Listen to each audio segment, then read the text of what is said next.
Hi guys, welcome back to my YouTube channel Sandhya Gowda vlogs. ಇವತ್ತಿನ ವಿಡಿಯೋನ upload ಮಾಡ್ತಾ ಇದ್ದೀನಿ. ಇದು ಬಂದು Friday Vaikuntha Ekadashi special video ಆಗಿರುತ್ತೆ. ನಿಮಗೂ ಕೂಡ ಇಷ್ಟ ಆಗುತ್ತೆ. ವಿಡಿಯೋ ಫುಲ್ಲು ನೋಡಿ. ವ್ರತದ ಬಗ್ಗೆ ನನಗೆ ಎಷ್ಟು ಮಟ್ಟಿಗೆ ತಿಳಿದಿದ್ದೋ ಅದನ್ನು ನಿಮ್ಮ ಜೊತೆ ಕೂಡ ಹೇಳ್ಕೊಂಡಿದ್ದೀನಿ, ಶೇರ್ ಮಾಡಿದ್ದೀನಿ. ನಾವು ಯಾವ ಟೆಂಪಲಿಗೆ ಹೋಗಿದ್ವಿ, ಎಲ್ಲಿದೆ ಅದು ಅನ್ನೋದು ಕೂಡ ನಿಮ್ಮ ಜೊತೆ ಶೇರ್ ಮಾಡ್ಕೊಂಡಿದ್ದೀನಿ. ಇಷ್ಟ ಆದರೆ ಲೈಕ್ ಮಾಡಿ, ಶೇರ್ ಮಾಡಿ. ಹಾಗೆ ಇನ್ನೂ ಯಾರೆಲ್ಲ ನನ್ನ ಚಾನಲ್ನ ಸಬ್ಸ್ಕ್ರೈಬ್ ಮಾಡ್ಕೊಳ್ದಲ್ಲೇ ನೋಡ್ತಾ ಇದ್ದೀರೋ ದಯವಿಟ್ಟು ಸಬ್ಸ್ಕ್ರೈಬ್ ಮಾಡಿಕೊಂಡು ಸಪೋರ್ಟ್ ಮಾಡಿ. ಗೈಸ್, ವೈಕುಂಠ ಏಕಾದಶಿ ಇದು 2025ರ ಮೊದಲನೇ ಹಬ್ಬ ವ್ರತ ಅಂತ ಹೇಳ್ಬೋದು. ಯಾಕಂದರೆ ಇದು ಹೋದ ವರ್ಷ ಡಿಸೆಂಬರ್ ತಿಂಗಳಲ್ಲೆಲ್ಲ ಬರ್ತಿತ್ತು. ಈ ವರ್ಷ ಜನವರಿ ತಿಂಗಳಲ್ಲಿ ಫಸ್ಟ್ನೇ ಹಬ್ಬ ಆಗಿ ಬಂದಿದೆ. ವೈಕುಂಠ ಏಕಾದಶಿ ಇದು ತುಂಬಾ ಸ್ಪೆಷಲ್ ಹಬ್ಬ. ಈ ವೈಕುಂಠ ಏಕಾದಶಿ ದಿನದಂದು ಯಾರು ದೇವಸ್ಥಾನಕ್ಕೆ ಹೋಗಿ ಆ ವಿಷ್ಣುವಿನ ಅನುಗ್ರಹ ಪಡಿತಾರೋ ಅವರು ತುಂಬ ಪುಣ್ಯ ಸಂಪಾದನೆ ಮಾಡ್ತಾರೆ ಅನ್ನೋದು ವಾಡಿಕೆ. ಇವತ್ತಿನ ದಿನ ಸ್ವರ್ಗದ ಬಾಗಿಲು ಕೂಡ ತೆರೆದಿರುತ್ತೆ ಅನ್ನೋದು ವಾಡಿಕೆ ಕೂಡ ಇದೆ.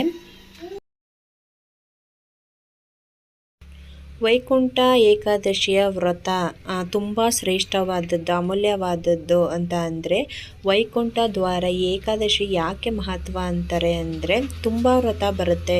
ಸ್ವರ್ಣಗೌರಿ ವ್ರತ, ಗಣೇಶ ವ್ರತ ಆಗಿರ್ಬೋದು, ಅಥವಾ ವರಮಹಾಲಕ್ಷ್ಮಿ ವ್ರತ, ಈ ಥರ ಎಲ್ಲ ನಾನಾ ರೀತಿಯ ವ್ರತಗಳನ್ನ ಬರ್ತಾ ಹೋಗುತ್ತೆ.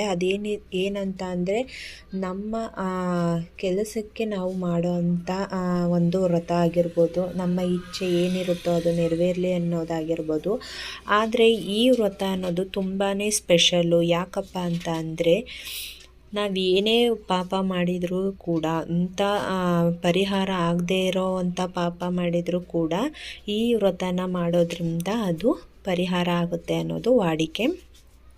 ಸೊ ಈ ವ್ರತ ದಿನದಂದು ಉಪವಾಸ ಇದ್ದು ಕೂಡ ಮಾಡ್ತಾರೆ. ಅದು ತುಂಬಾ ಸ್ಪೆಷಲ್ಲು. ಉಪವಾಸ ಇದ್ದು ಈ ವ್ರತನ ಮಾಡೋದ್ರಿಂದ ಆ ವಿಷ್ಣುವಿನ ಅನುಗ್ರಹ ಪಡಿತಾರೆ ಅನ್ನೋದು ಇದೆ. ಸೊ ಗೈಸ್, ನನಗೆ ಎಷ್ಟರ ಮಟ್ಟಿಗೆ ನಾನು ಈ ವ್ರತದ ಬಗ್ಗೆ ತಿಳ್ಕೊಂಡಿದ್ದೀನೋ ಅದನ್ನು ಸ್ವಲ್ಪ ಮಟ್ಟಿಗೆ ನಿಮ್ಮ ಜೊತೆ ಕೂಡ ಶೇರ್ ಮಾಡ್ಕೊಂಡಿದ್ದೀನಿ. ನಿಮಗೂ ಕೂಡ ನಾನು ಹೇಳಿರೋದ್ರಲ್ಲಿ ಸ್ವಲ್ಪ ಕೂಡ ಇಷ್ಟ ಆಗಿದೆ ಅಂತ ಅನ್ಕೋತೀನಿ. ನಾವು ಬಂದು ಬೆಂಗಳೂರಿನ ರಾಮೋಹಳ್ಳಿ ಹತ್ರ ಇರೋ ಶ್ರೀ ಸಾಲಿಗ್ರಾಮ ಶ್ರೀನಿವಾಸ ದೇವಸ್ಥಾನಕ್ಕೆ ಹೋಗಿದ್ವಿ. ಸೊ ಗೈಸ್, ನಾವು ಹೋಗಿದ್ದು ಕೂಡ ನೈಟ್ ಆಗಿತ್ತು. 9:30ಗೆ ಹೋಗಿದ್ವಿ. ತುಂಬಾ ಲೇಟ್ ಆಗಿತ್ತು. ಏನಪ್ಪ ಅಂತಂದರೆ ನಾವು ಹೋಗೋದು ಒಂದು 5-10 ನಿಮಿಷ ಲೇಟ್ ಆಗಿದ್ರು ಕೂಡ ಕ್ಲೋಸ್ ಆಗ್ತಿತ್ತು. ದೇವ್ರ ದರ್ಶನ ಮಾಡಬೇಕು ಅನ್ನೋದಿತ್ತು ಅಂತ ಅನಿಸುತ್ತೆ. ಸೊ ಹಾಗಾಗಿ ನಮ್ಮದೇ ಕೊನೆ ದರ್ಶನ ಆಗಿತ್ತು. ತುಂಬಾ ಖುಷಿ ಆಯಿತು. ಲಾಸ್ಟ್ ದರ್ಶನ ನಮ್ಮದೇ ಆಗಿತ್ತು.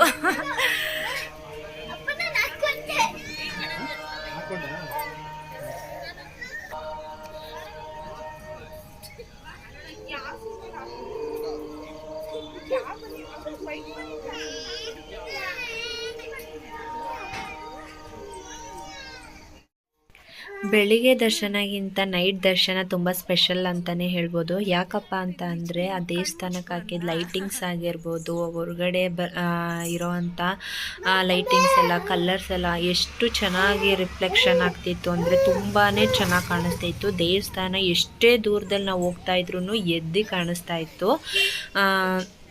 ಒಳ್ಳೆಯದೇ ಆಯಿತು ಅಂತ ಅನಿಸುತ್ತೆ ನಾವು ನೈಟ್ ಹೋಗಿದ್ದು. ಹಾಗೆ ನಮಗೆ ಪ್ರಸಾದ ಕೂಡ ಸಿಕ್ಕಿತ್ತು.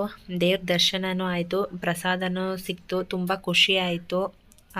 ನಮ್ಮಪ್ಪ ವಿಷ್ಣುವಿನ ದರ್ಶನನ ಮಾಡ್ಕೊಬಂದಿದ್ದು ಖುಷಿ ಆಯಿತು.